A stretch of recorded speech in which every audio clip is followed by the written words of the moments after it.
So let's see, where are we? So this is actually the first time I gave this presentation, so I'm not sure about the stories I'm going to tell. I'm not sure about how good my bad jokes are going to be. I don't even know which bad jokes I'll have for this session, so we'll have to see. But let me start telling a story. This is actually a true story and I swear this is a true story.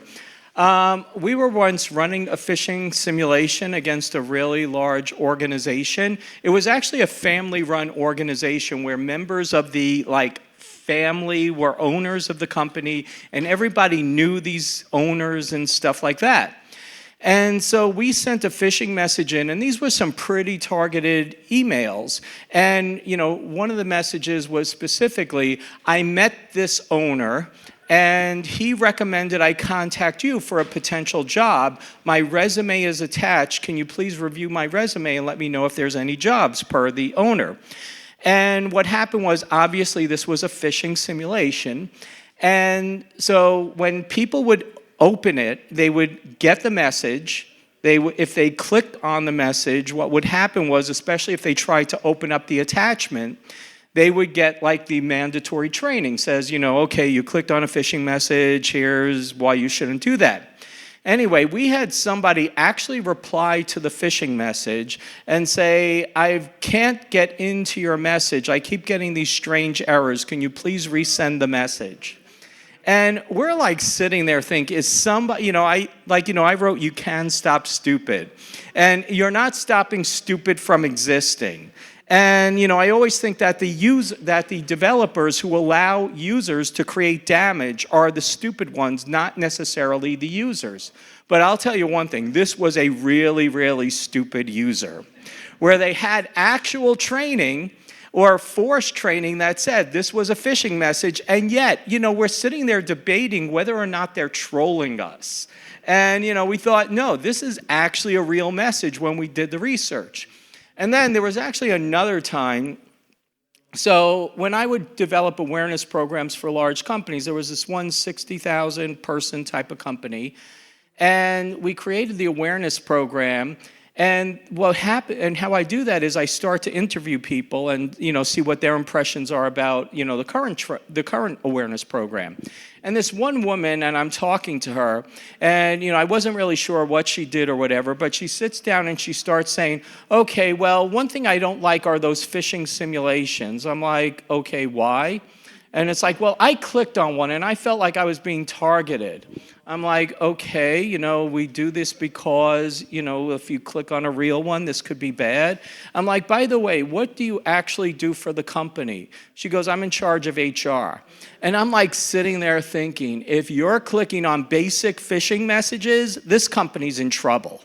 And people just don't realize that. So anyway, what happened was, I've always been fascinated about why some people click, why some people click, others don't, and all that sort of stuff. And let's face it, when you've been around, there's only really a few people who really click and do most of the damage. The reality is, over time, everybody will fall for a message. That's a given. If anybody ever says, "I never fell for a phishing message," you're a liar, or you don't check your email. Those are really the only two options. Now, I know I've been back and forth 10 hours on either direction. But anyway, so what happened was, you got to understand, you will fall for messages. Now, but there are people who consistently fall for messages, because there have been some messages I personally fell for where, so one was, it appeared to be from the CEO of my company, and I get this generic email saying, supposedly from him, "I need can you send me your cell phone number?" And I'm so I just quickly reply, because I just woke up in the morning, and all of a sudden I realized after I sent it, I go, why is he sending me that message when he would just get me on Teams if he really wanted me? And then I was thinking, okay, let me open up that message again. Was this a phishing simulation? And then it's no, that was a real phishing message. And I know the next thing that was going to happen was likely that the criminals were going to then come to me via my cell phone number and send me a message to try to, go out and buy gift cards and give him the gift card numbers or something like that. That was going to be the next thing. Now, would I have fell for that? Definitely not. But the reality was I still fell for a message, and I do awareness programs for part of my job, which is a little bit embarrassing, I must say. So anyway, but the reality is some people are those people who are just going to cause more damage than others. And we got to figure out why these people are causing more damage than others. And this is going to be kind of sensitive. I have this whole thing on political correctness in like a couple slides, because frankly, a lot of people don't want to know who these people are, even though they're going to be the people who cause the most damage. So anyway, I'll start talking about that and stop babbling. And again, this is the first time I gave this presentation or have ever will give this presentation. So my timing might be off or whatever. So hopefully I won't run too short or too long. Anyway, so let's face it, users are users. And no matter which study you do, it is true that users are the primary attack vector. Usually the studies say 95% of all attacks. You know, lately there was one that said 75%, and the reality is whether it's usually 95 or maybe there's an outlier of 75, users are still, again, going to be the primary attack vector of just about every major attack out there. And no matter what happens, awareness programs seem to always be the worst use of money. And the reason I say that is they seem to be the worst use of money. I wrote Security Awareness for Dummies, and believe me, I see the value of a good security awareness program, because I'll just get this out of the way. No security countermeasure is ever going to be perfect. It really bothers me when I see cryptographers write about how, oh, users are stupid and awareness is a complete waste of money. And then I'm thinking, didn't cryptography break? And don't we have a higher reliance upon cryptographic functions than we do on users? And you're complaining about the users? It just seems that users fail more frequently, and that's okay. But the reality is that any security countermeasure will fail. And the reality also is people aren't spending that much money on security awareness, so it kind of does have one of the higher return on investments. Because even though it's not going to like reduce 99.9% of potential harm, it's still going to reduce maybe 96% of potential harm. And if you're only spending a little bit of money, that 96% is kind of valuable. Then there's the other thing, which is like 4% of users. I think this was a study that was put out by Elevate Security. It was actually performed by Scientia. If you know Scientia, those are really smart people. And they did a good study that said, hey, 4% of people are the people that cause 80% of the damage inside organizations. So you have the same people again and again and again who are creating the damage inside organizations. So, that leads to the question, who are those 4%? What can we do to identify them? And then potentially, if we identify them, what can we do to secure against these users in general? So that's part of it. And then since this is kind of like B-sides and everything like that, it's more fun to tell you how to exploit those people, but again, a little later. So why it matters. From a defensive perspective, like I started mentioning, if you know who those 4% are, you can start to potentially isolate the users. You can go ahead and put them in a little sandbox. You can go ahead and put more filtering around their emails and so on. And I know this is where I'm going to address this. Just ignore whether or not it's right to do this for now, and I'm just telling you what you can do if you're willing to do it.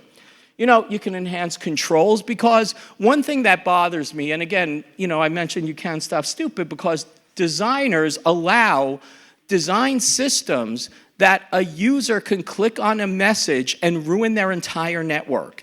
And if a user can click on a message and ruin your network sucks. There's no way around that, and you have to accept it. So you need to have resilient networks and so on. But the reality is, one of the ways to do that is to have the user experience a little bit more nailed down for certain users than others, if you're willing to do that. And you could also be more alert to their actions, because if you have a person who's been kind of causing you a lot of problems over a period of time, you can kind of know, let's put a few more triggers around that person and so on. Now, it's more fun for me because, I got my start doing social engineering and espionage and the like. And frankly, if you know who these people are, you're going to have a higher success rate. So if I go out and put a phishing simulation together, or if I'm going to go ahead and try to break into an organization, I'm going to figure out first who are the more susceptible users, because when you go ahead and let's say you do a phishing attack to start to get your foot in the door, what happens when an alert user gets this message? The alert user might not just not click, they might alert the admins, who will then clean those emails out of everybody's inbox before the users have a chance to get it. So I'm going to want to target the messages only to those people I think are more susceptible. Also makes it less likely to be detected, and I could also tailor my attacks to those people with those vulnerabilities. I don't have to go ahead and make a generic message and send it out to hundreds of people. I could make a much more targeted message, maybe to send it out to maybe like 10 or fewer people where I know I'll get a foot in the door. And if any of you have done penetration testing or red teams, whatever you want to call it, all you need is one foot in the door, and you should be able to own just about every network out there. So your goal is to get a foot in the door. Now, actually, one thing I realized, I mentioned this, and I should have put a slide in here. Is anybody familiar with the acronym MICE? Money, ideology, coercion, or ego. This is how, like I worked at NSA, one of my best friends was a Russian spy, have CIA friends and stuff. And there's the way the acronym MICE is how they figure out how to target people. So for example, I once had my friend Stan, he was the Russian spy. I'm like, Stan, how did you go ahead and recruit Americans to betray their country for Russia? That seems like a pretty much uphill battle. He's like, I asked for a cigarette. He's like, what do you mean you asked for a cigarette? He's like, I go to a bar during lunchtime. And first off, if I'm at a bar during lunchtime and there are people here, I know I have a good one anyway. And so what he does is he asks for a cigarette, and he's like, Ira, if I ask for a cigarette with my funny Russian accent and they give me a cigarette and they keep talking to me, I know I have somebody who just doesn't care that much. And then I ask my friend, you seem friendly, I'll come back tomorrow, I will buy you lunch. And then it's like if they come back tomorrow and buy him lunch with a few more drinks the next day, he has somebody again and again and again that he can build up trust with. Because what a spy does, it's sort of like those bad dating books. I don't know if you've ever done this, but those bad dating books are like throwing out a broad fish net where you have these really, really bad lines. And if a woman says yes to your really, really bad lines, it means she's looking as well. So you've kind of just thrown a broad net out. And this is what these people mostly do. They put their personality out there knowing that, hey, somebody who has half a brain is going to know there's something wrong to this. But they keep going on, and eventually they find the right people that they hone in on. Again, with money, so for example, does somebody need money? Ideology, are they really upset with the US government? Coercion, can they get something to blackmail on? If they're having a lot of drinks during lunchtime, you have a really good start. And then ego, obviously, you play to somebody who hasn't been rewarded at work, is not highly respected and stuff like that. And then I asked Dan, I go, great, you got all these things. And I'm like, how do you know they actually have data you need? He's like, Ira, you can't spit in Washington, D.C. without hitting somebody with a clearance. And that's pretty much what we have. I'm guessing that a lot of people here have top secret clearances just because we happen to be Baltimore Charm with cleared contractors out there and everything like that. So anyway, that's a little side note I should have thrown in. So now let me note on political correctness. Many people don't want to admit that some users represent more harm than others because that indicates you have a responsibility to act against those people who might have more harm than others. And they say singling out users for disciplinary action. A lot of companies don't. There's this whole thing going back and forth regarding, like, should you fire somebody if they keep failing phishing simulation message or phishing simulations? And I have my personal preferences, but a lot of companies, this is a serious discussion. The large financial organizations will. And I once asked somebody who works for one of these large organizations, I go, because we were talking, he's like, yeah, I just got one of those messages, I hate them. I'm like, really? He's like, I go, why? He's like, well, the first time you get one, if you click, you have to watch a stupid video. If you click on it a second time, then you have to talk to people in the security office. If you click on it a third time, you could be fired. I'm like, how do you feel about that? And he's like, you know, if I click on one of these phishing messages and it's real, I could cost the company more money than I will make in my lifetime. And that's a good way to perceive it. And I was kind of happy for the awareness program because they at least drilled in a sense of not, gee, you will be punished if you do this, but why they're concerned if you do this and what might lead to punishment. But anyway, those are kind of the issues. And then users may have restrictions placed upon them. Like, for example, if I say, you know what, if you fail a lot of phishing messages or I think you're more vulnerable, I'm not going to give you as much access to data in the company. Could that harm their promotional capabilities? Could that potentially set people back in their careers because they can't do better research and so on? You never know, but these are things that come up. Now, many red teamers, and I say red teamers because fundamentally the attackers will use this information without a second thought. Let's all acknowledge that.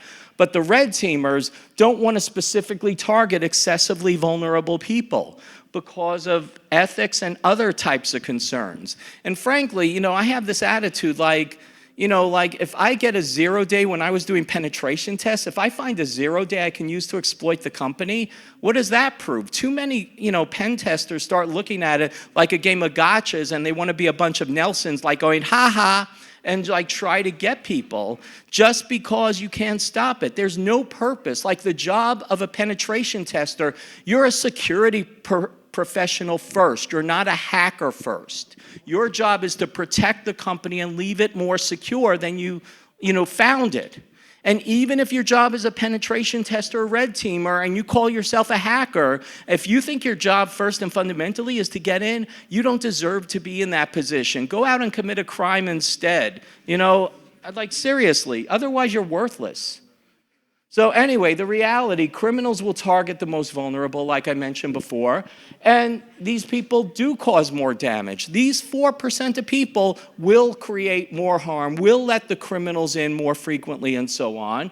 And the companies already, many companies, like I mentioned, the financial company already have penalties for repeat offenders. And frankly, I believe a head-in-the-sand attitude won't work. Like if you say, oh, well, you know, we really like Margaret because Margaret's the, you know, the admin for like the CEO and Margaret knows everybody and we like her, even if she keeps falling for these phishing messages. I was like, Margaret has the most sensitive data and she's making your company incredibly vulnerable. This is my risk recommendation for you. No matter whether or not you really like Margaret, you better take a serious look at the access she has because she's going to give it away to your worst enemy. Now, going back to like how to identify some of these people, how do you start identifying vulnerable people? You know, like there's a lot of different frameworks out there. The one that's got the most attention recently was like the big 5 personality traits, you know, that predict user susceptibility. And big 5 personality traits, they include openness, like how open are you to new experiences, conscientiousness, how like diligent are you and things like that, extroversion, are you an extrovert or introvert, agreeableness, are you easy to work with, and so on. Then there's neuroticism. Neuroticism are all the negative traits for people, such as do they have depressive tendencies, are they argumentative, a whole bunch of other things like that. Those are all things that this big 5 personality traits are supposed to measure. And generally you get like, you know, you're based on, you know, are you open, or like it's pretty much a 1 or a 0 on those 5 traits. Like, are you more open than not open? Are you more conscientious or not? And there's broad recommendations being made, or broad assumptions being made that clearly somebody who's more conscientious is going to be much more, you know, a better employee for you and things like that. Some of it does make sense, and they've done studies that have proven, for lack of a better term, the obvious. Now, so they said, hey, a big 5 personality trait, they said somebody who has high neuroticism. Is that neuroticism? Yeah, I sent that right. If I say it wrong, it could be really bad. But somebody with really high neuroticism is going to go ahead and potentially be more susceptible to phishing. That's a broad theory because nobody previously measured that. And trusting people, that's another theory people have, are more susceptible to phishing. Neuroticism might be, indicative, generic discussions on the matter. Let's see. No definite demonstrations of truth. Yeah, nobody has really done empirical studies to figure that out, except after damage has already occurred. So if damage has already occurred, they go back and figure it out. The one thing about all this, I don't know how many people know statistical principles and stuff, but all of the studies have been correlations. In other words, one thing and the other thing coexist. It's kind of like video game players are more violent, supposedly, and therefore people are saying, oh, video games makes people violent. Or could it be that violent people play video games? You don't know what the cases are. That's, again, fundamental statistical principles, so you got to start looking at that. These are correlations, not causations. You can say that people suffer more depression. This is a bad case because I'm going to argue for this in a second. But people who suffer from depressive tendencies are more susceptible to phishing. Are they more susceptible to phishing because they have depressive tendencies, or do they have depressive tendencies because they're more susceptible to phishing? At the end of the day, frankly, it doesn't matter, but we'll talk about that later. So what happened was, one of my friends did a study, because I'm going for my doctorate degree. It's been like 30 years, but I'm still chugging away at it. And I've been in and out of the program, and the last time I went back in the program, my faculty advisor said, oh, you should take a database management class. I'm like, oh, I used to teach database management for this school. She's like, okay, then why don't you take a data mining class? I go, let me ask you a question. No matter what I do, if I come up with a good example, am I going to take a class? She's like, yes. I go, okay, I might as well stick with the data mining class. I should have just shut up and taken the database management class. But anyway, for the data mining class, what happened was I had to do a data mining study where you get lots of data and you go ahead and sift through it to try to get information out. It was essentially a machine learning class. So my friend Matt, who works at UCF at the time, he did a study that was funded by NIST where he went out and actually, and I'll talk through it, he took 130 students gathered from the generic Psych 101 class. If you don't know this, the most studied group of people ever are students in Psychology 101 in any college and university. But anyway, he took a whole bunch of, got one of these groups of students, got 130 of them for his purposes. He administered a variety of psychological assessments, including Big Five, locus of control, five-factor neuroticism, et cetera, et cetera. There were, in essence, by the time we took all the studies out there were 900 data points. So anyway, he had all this NIST funding, and he went ahead and he collected the data, and he never did anything with it, and luckily I had to do something with it, so that's how this whole thing came about. We also collected the obvious demographic information. So once we had that, okay, so anyway, then we sent them, then we sent them a series of phishing messages. Empirical study down. So a few notes about the Big Five, because I'm going to go in that. Basically, we use specifically the Big Five, NEO, N-E-O, whatever. I don't know what it means. He did the stuff. But anyway, there are 60 questions that essentially roll into what they call 30 dimensions. And those 30 dimensions roll into 5 personality traits. So each of the personality traits roughly comes out to 6 questions. Wait, is that the right number? No, 12 questions, and then you can start working it down and do cut down the data. So anyway, he then sent phishing messages. He sent it after the data was collected. They knew over the course of a semester they would get 4 phishing messages of what I reviewed, and I would classify it as medium sophistication. Basic sophistication is, here's your UPS tracking number. Here's your package. Please contact us because there's a problem delivering. Then what I call, that's a low sophistication. Medium sophistication means you're being targeted as a group. So for example, if I send people to the BSidesCharm mailing list, I would target people with generic cybersecurity related questions, like click on my future conference, things like that. In this case, we said, okay, your class, class registration is coming up, things like that. If you're going to graduate or whatever, or you're going to advance to the next grade, you have to go ahead, fill out paperwork or something, but basically medium sophistication. High sophistication would be pretty much spear phishing, where for example, a person is involved in a very specific thing and you send a very specific message. But in this case, these were medium sophistication messages and tailored to the student's environment. Now, in the initial analysis and how we had to start breaking it up for a variety of different reasons, if somebody clicked on 0 of the 4 phishing messages, they were considered low susceptibility. If they clicked on 1 message out of 4, it was considered medium susceptibility, and 2, 3, or 4 messages, it was considered high susceptibility. So the initial findings were females were more susceptible to phishing than males were, with a statistical significance of, actually it was pretty high in this case.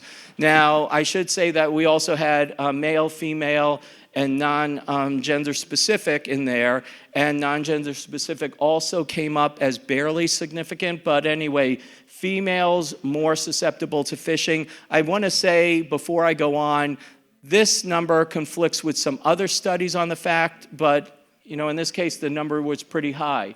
Then one of the studies we gave was locus of control. I'm going to dive into that in a little bit, but people with low locus of control were very, very highly susceptible to phishing messages, and neuroticism was close to being statistically significant, but it wasn't statistically significant. And statistically significant in the world of statistics is 0.05 or less. In other words, you have to be less than a 1 in 20 chance for that number to be considered somewhat worthy of study, attribution, whatever. But we didn't get to that. So when I look at this, and I don't have a laser pointer, and hopefully you can see, but this was the locus of control, and this is on a scatter plot thing, and I don't think my mic will go that far, but you can see the people who clicked on 0 messages have a locus of control roughly 55 or above. But then when you start looking further out on the chart for 1 message, 2 messages, and 3 messages, anybody who was basically below the 55 level clicked on multiple phishing messages. Or I shouldn't say, nobody with high locus of control or locus of control above 55 did click on a phishing message, which was interesting in this case. But anyway, as you go through, it makes sense. I'm not saying it the right way. I've got to go back and tune that. Like I said, first time I gave the presentation. But essentially, anybody with really low locus of control, 100% likelihood that they were going to click on not just 1, but multiple messages.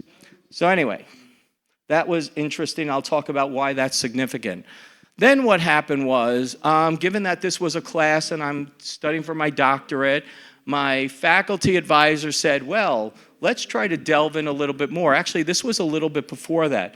When we looked at neuroticism, like I mentioned, it was 0.056, but also, like I mentioned previously, neuroticism and all the other categories were composed of 6 subcategories, as I would like to call them. So what we did was we reran the ANOVA, analysis of variance, on all of the 30 subcategories. And what happened was we started finding, in this case, some really, really interesting findings where obviously you can read it there, but people who are cooperative were tended to be more likely to click on a phishing message. People with depressive tendencies, more likely to click on phishing messages. People who were self-conscious and self-consciousness, again, more likely to click on phishing messages. Ironically, self-discipline, the reason self-discipline is there, because that seems to be a good trait, people who were self-disciplined with high self-discipline scores, if they clicked on 1 message, would never click on a second message. So they felt like they were tricked, they felt like this, and they didn't want to fall prey again, and they were more careful after they received or fell for the first message. Then again, for one versus many, people who were self-conscious, again, there was a difference in those categories of 0.006. So self-consciousness resulted in, again, higher susceptibility for phishing as well. And I should say that one of the people we showed the data to, because we're like, wow, we have these really good studies. He's like, well, you have 30 categories there, and statistically, 30 categories means 1 out of 20 is statistically going to randomly come up with a number that's below 1 in 20 of being significant, just randomly as an error. So anyway, we considered that, but we had 4 categories, and then we proceeded to act on that. Hopefully, am I making sense here? Because I'm trying to go through and discuss statistical principles, and I don't know your backgrounds. I don't know if I'm presenting it right, but anyway. If I'm not, just stop me and say you're making no sense, and I'll try to make better sense. So anyway, it's not you, it's me. So anyway, but useful results, but at the moment, they're not predictive. There was no way we could say, well, like I mentioned, there were people who clicked on multiple messages, and they had high locus of control. It wasn't an indication. I can't just say if you have locus of control and I have a measure, I can tell you exactly where you'd fall. If you had a very low measure, I could say you're going to be susceptible, but I can't say if you have otherwise a locus of control score that might be kind of medium, whether or not you'd click on a phishing message. So it did have some practical uses for purposes moving forward. I'll talk about those. But, for attack purposes, and I'll mention why that's important in a little bit, but, again, it's useful, but it's not predictive, and that's critical. Then my faculty advisor made me start looking at machine learning algorithms. And let me talk about machine learning because there's way too much hype about machine learning. At the end of the day, machine learning algorithms are just math. AI is just math. And as opposed to a mathematical formula or traditional statistics that gives you, a flat number or something like that, machine learning algorithms kind of give you a fuzzy-ish number. It's almost like a quantum computing thing or something like that. It's not necessarily an exact number. It just uses and categorizes information better. And we are using machine learning and AI on a regular basis. If you go to Netflix, all those predictions that say, here's the movies you want to watch, that's all machine learning algorithms, just mathematical algorithms. There's vagary to it. It comes up with probabilistic answers and so on. Machine vision really like, self-driving cars. They're essentially just making probability calculations based upon the data in front of them. And if the formulas are wrong, you're going to have some really bad problems. But again, this is why machine learning is an evolving field, and you don't have to be worried about math. You just have to be worried about how it's being used. But in this case, at a high level, we attempted supervised learning techniques because obviously we already knew by this point who was more susceptible to phishing. And so supervised learning basically means I know what category these people fit in. Now let me see if I can manipulate the data into how I can manipulate the data to make predictions on what makes people fit into those categories. Generally, I couldn't do that, use different methods of Bayesian, decision tree, and a whole bunch of other things, and some generic unsupervised techniques. Unsupervised techniques basically say, I can cluster people, and I'm using that, at a high level. I can start making guesses based upon where people fall out, but, I'm not guessing. Then I have to apply the math to figure out the categories I know to figure out if they're useful. So anyway, notes on machine learning. Again, an algorithm is just a start. If I tell you, which I am going to tell you. Oh, yes, go ahead.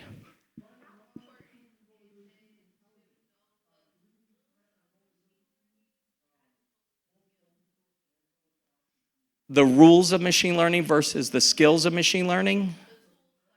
Oh, tools/rules versus the skills. So the tools ideally just implement the algorithms. It's like you take the data. I hope I'm answering the question you have.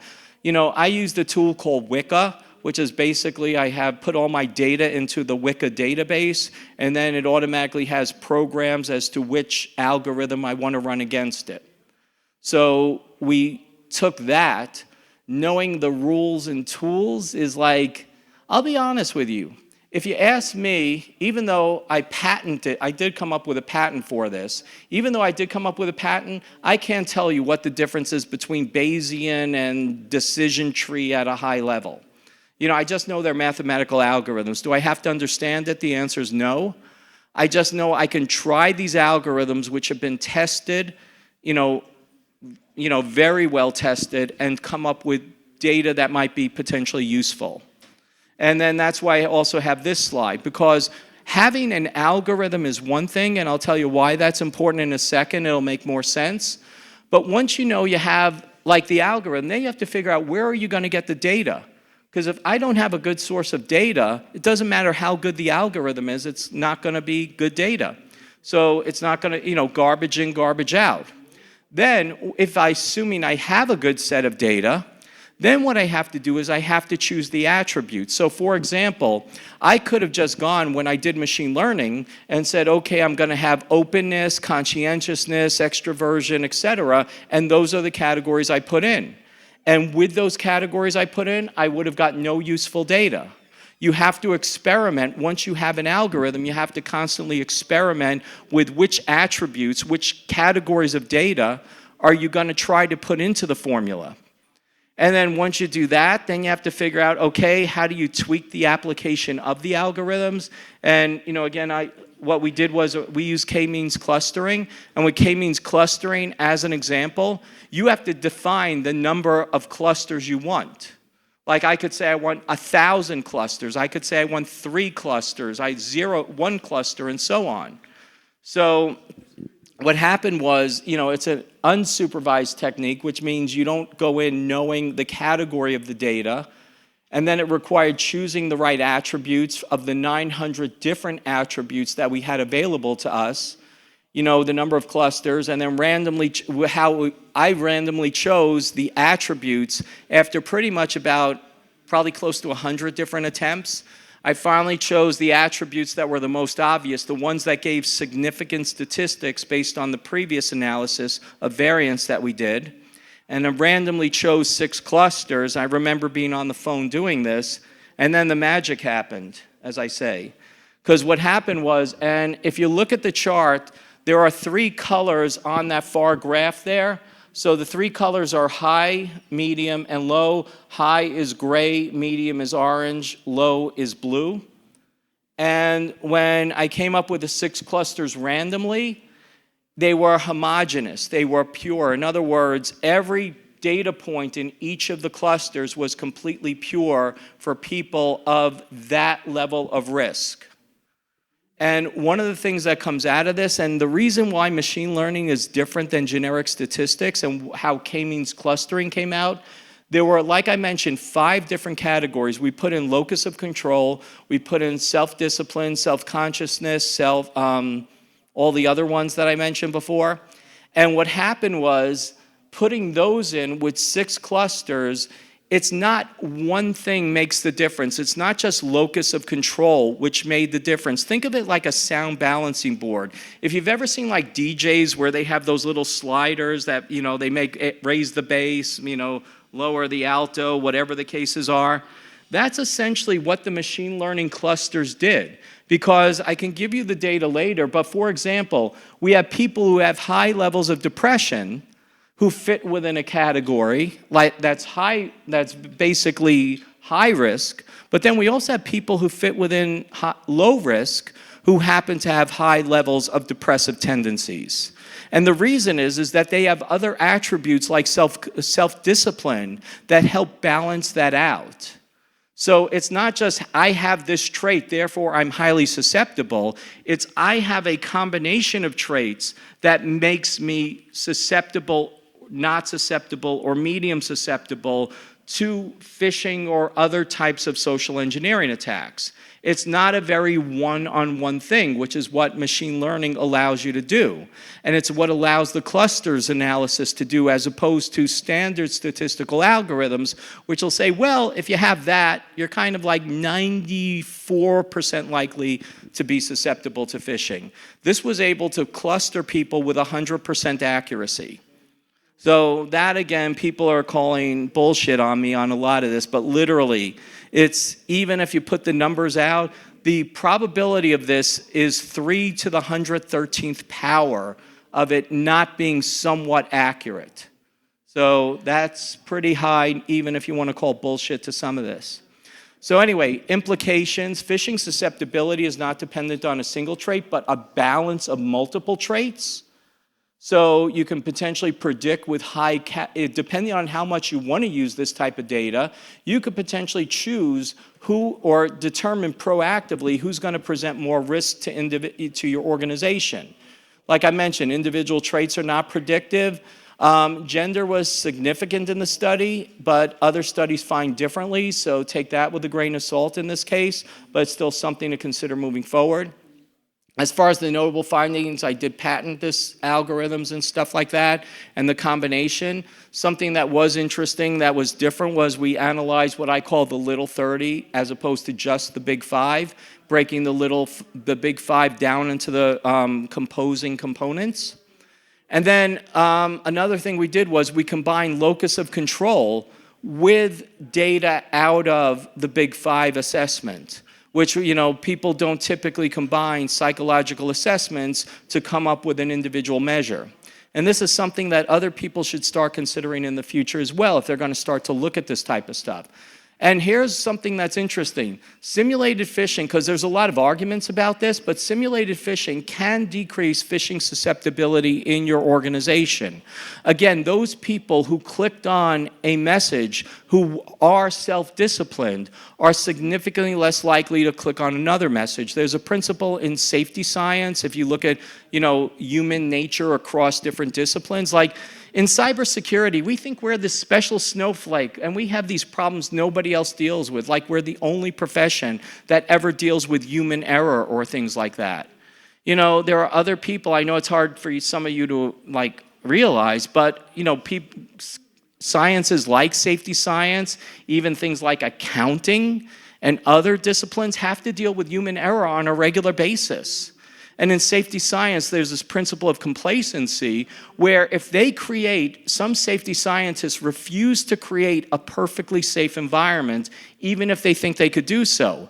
And the reason is they want to allow minor injuries or minor harm to be created, because if there's no harm being created, you just become too complacent and you become careless. I don't know about you, but so I can't mention former employers, but for a variety of reasons. But I've worked in companies where I received no phishing messages except for the phishing simulation. And there are people who basically when they were hit by a phishing message, they're like, I thought you guys were supposed to prevent this. And it was the only phishing message they received in 7 years of employment. And so the thing is, when you prevent too many things, people become complacent. But if you put in simulated phishing messages, again, people become less complacent. Did you have a question?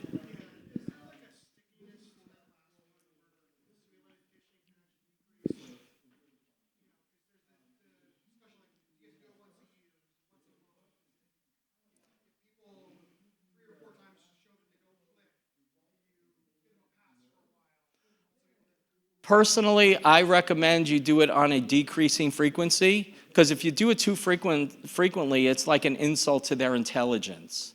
And you don't want to insult somebody's intelligence. If you do it like once a quarter, maybe once every 6 months, when I run phishing simulations, I like to statistically sample unless somebody previously fell for a phishing message.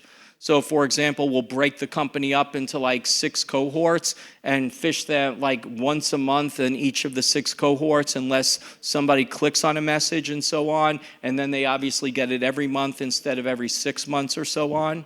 So there's different ways to do it. But, to your point, if they click once, probably want to refresh it a little bit later. But you just have to see. The new phishing simulation tools that are out are using machine learning, and you could start doing that, tools like, what are they? Hox Hunt, as an example. CyberReady and a couple others have the capability to do what you're saying. Let's see. So indications of susceptibility, like I mentioned, and this is going back to how to make it useful, because short of actually giving people psychological assessments and running them through the clusters, for your purposes, you have to start to figure out how to take action on this. And despite the fact I'm saying, maybe they're just correlations, you start to take the lessons learned and start to break it out. People with low locus of control, you can start noticing if they're susceptible. Now, this is where monitoring social media becomes sensitive to people, but how do you know somebody has low locus of control, via just by looking at them? If somebody frankly goes ahead and says, what are you going to do? It's just life. If they have comments like that, it's like, yeah, I'm always going to be on the losing side of the issue. No matter what, the system's rigged against you. Think comments like that are indicative of people who have low locus of control. They don't believe they have control of the environment around them. They think that whatever they do, life will happen the way it's going to happen, despite that. So anyway, that's one thing. If they start posting conspiracies and how our events are out of people's controls, again, that indicates low locus of control. Then there's the depressive tendencies. These are more, like this is the neuroticism. Again, not totally predictive. And somebody's going to say, I post a lot of selfies. My wife said that. She was right when I started telling her she wanted to kill me. But I go, no, you're highly susceptible to phishing. Anyway, but the reality of the situation is, people who post there's a lot of people, I'm not saying it's the only one, but when you start looking at the studies that are out there and looking at cyber psychology, people who post a lot of selfies are frequently doing it, not always doing it, and this is why it's not necessarily predictive. It might be indicative, but not predictive, because people who post lots of pictures of themselves tend to have lower self-esteem. They tend to want to go ahead and convince other people that their life is wonderful, and maybe they'll convince themselves their life is wonderful. You have to look on the research to find this, but you will find this type of research because, people who work out a lot, people who like are, OCD-ish when they come to their workouts where they're posting a picture every day of themselves doing the same pose, to put out on social media how wonderful condition they're in. You find a lot of these people tend to have depression, and they're just, again, doing this for the approval that they don't get in other aspects of their lives. A lot of these people also sometimes state, being open about your problems is in vogue. I don't want to make it sound like a negative, but, people who have problems, who have depression, who have other issues are posting this proactively on social media. So that's a potential way of targeting people and so on. Then there's other people who have statements of isolation where, nobody's my friend, nobody has this, nobody has that. Now, if somebody is in the cybersecurity profession, because there are a lot of people in cybersecurity who do have some of these traits, they are more well aware of what they're going through. They are more well aware of phishing and are less likely to be susceptible. Again, indicative signs, not predictive signs. But again, you can start to use this when you're starting to target people. So if I'm going to go ahead and do a red team, I'm going to go ahead and go to LinkedIn. Like, for example, what's the joke? LinkedIn is the People's Liberations Army bestest friend. So you go ahead and they go ahead and they come up with target lists of everybody that's out there. Then you could start going to places like Facebook, Twitter, Instagram, and start to see the type of posts that they have. Some of them, like, for example, Twitter is a lot more useful in these cases. Instagram, not necessarily as much. But, if you look at people's Twitter accounts, you could start to see who has traits that are indicative of susceptibility, like I started to mention. And then once you have this and you know who is more likely, not guaranteed, like I'm going to weed out the people who don't have a large social media presence, as an example.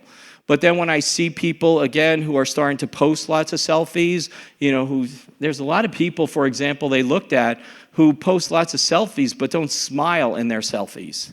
That's a major problem. That's something to look for as well.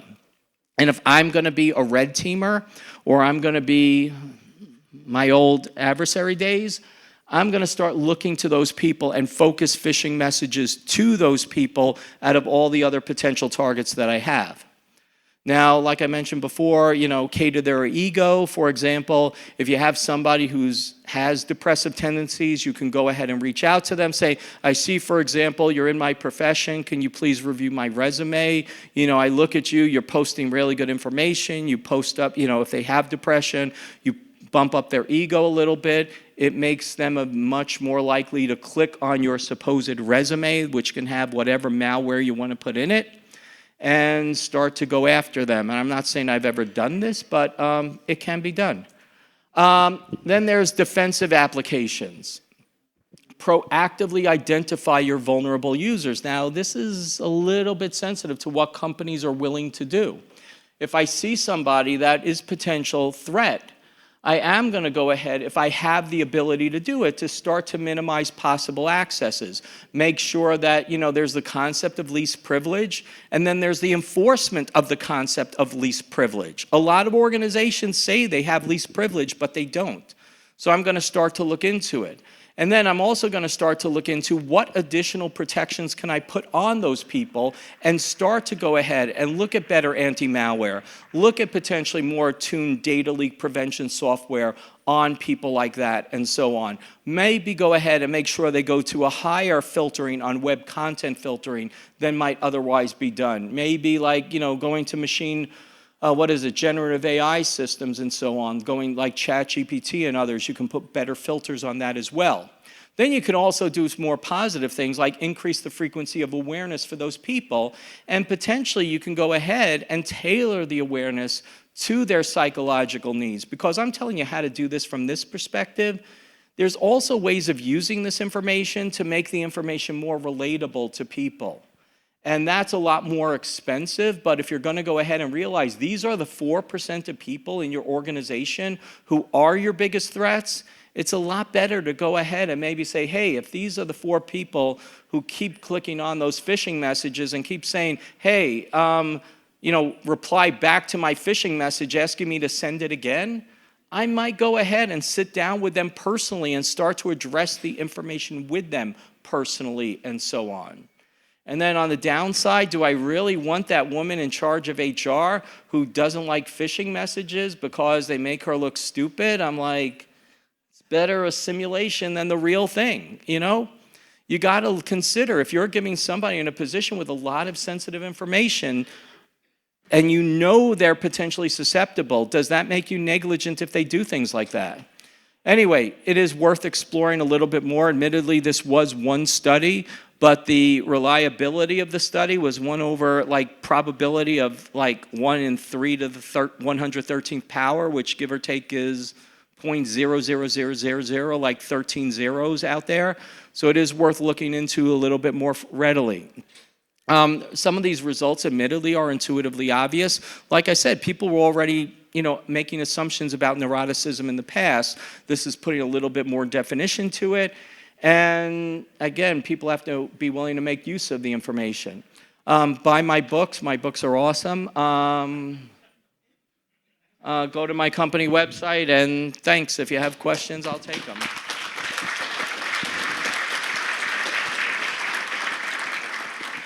Yeah. So you made the call out for HR, but the trick is ultimately sometimes run into the checkmate situation. So if you're a small company, how does HR get a resume? They get a resume through email. So at that point, are you really saying it's the HR person's fault for not understanding that this email was a fake person versus the email looks identical as a real person? Or is that an IT problem because we don't have a system to actually submit it and have to go through this?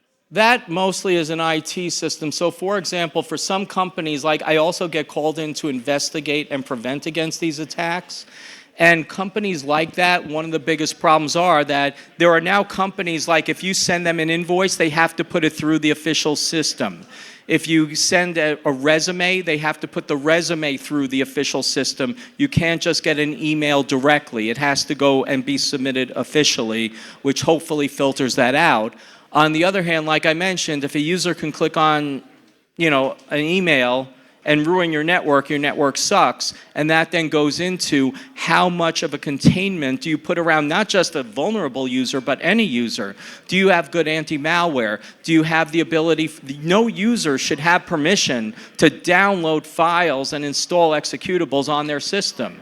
If you take that away, you start taking other things away too. So it should be part of a layered approach. I'm just focusing on this little snapshot of what makes a user more susceptible here.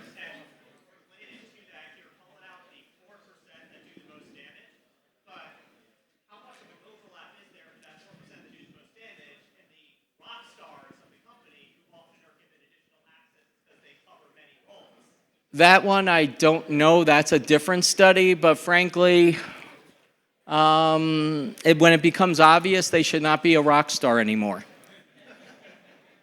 But yeah.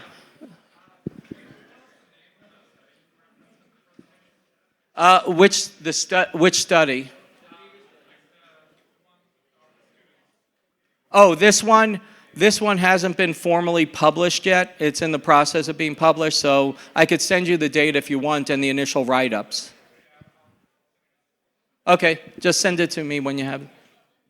Yeah.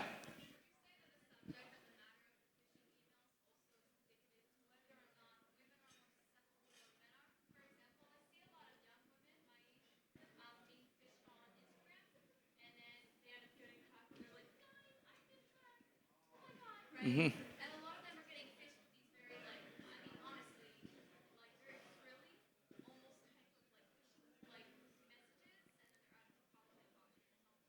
Right.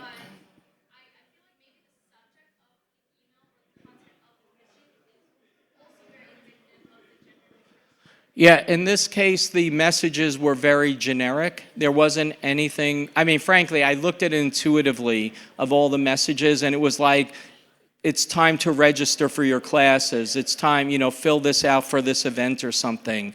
Those things, because frankly, when you're mentioning women, men are as susceptible in many other cases as well.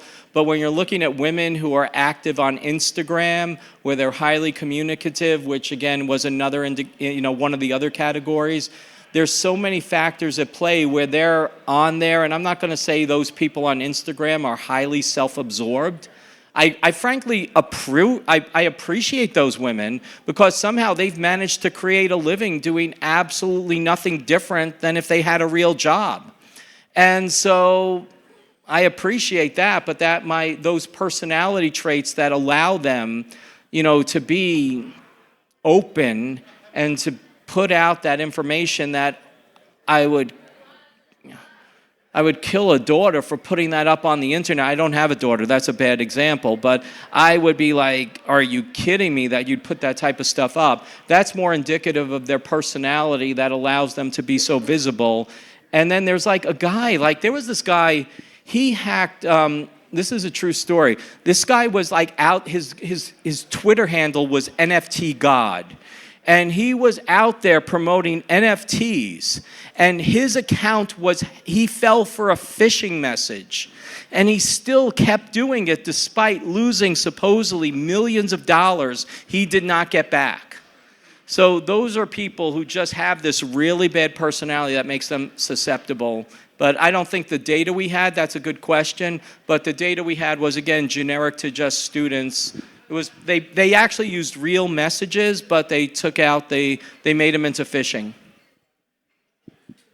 Okay, I'm at time. Sorry to the next speaker. Thank you. Oh, sorry.